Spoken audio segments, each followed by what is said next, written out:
விக்ரமாதித்தன் கதைகள். உயர்ந்த மனிதன் யார்? வேதாளத்தை எப்பாடுபட்டாது துறவியிடம் சேர்க்க வேண்டும் என்ற முயற்சியில் விக்ரம அரசன் சூழ்நிட்டார். எனினும் தொடர்ந்து வேதாளத்தை தூளில் சுமந்து நாட்களனர் வேதாளத்தின் அடுத்த கதை ஆரம்பமானது. ஒரு நாள் ஆரியபுத்திரன் அரசவைக்கு ஒரு வயதான மனிதர் வந்தார். அவர், அரசனே, நான் உங்களது தாயின் முறை உறவினர் ஆவேன். என் தாயும் உங்களின் தாயும் சகோதரிகள் ஆவார். ஒரு காலத்தில் என்னிடம் ஒரு வீடு இருந்தது. ஆனால் இப்பொழுது அது சிதைந்து விட்டது. எனக்கு இரு நெருக்கமான நண்பர்கள் இருந்தனர். அவர்களும் என்னை ஏமாற்றி விட்டார்கள். முன்பு ஒரு பொருள் என்னிடம் இரண்டாக இருந்தது, ஆனால் இப்பொழுது மூன்றாகிவிட்டது என்று புதிர்பூட்டி பேசினார்.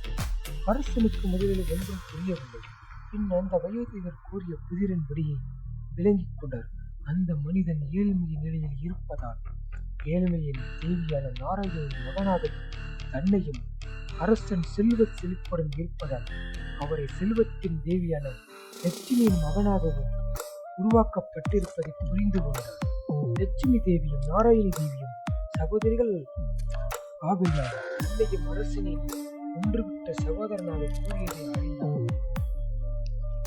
தன் அழகிய வீடாக இளமை பருவ சரீரத்தையும் நண்பர்களாக கண்ணையும் செவிகளையும் உருவாக்கப்பட்டிருப்பதையும் தெரிந்து கொண்டார்.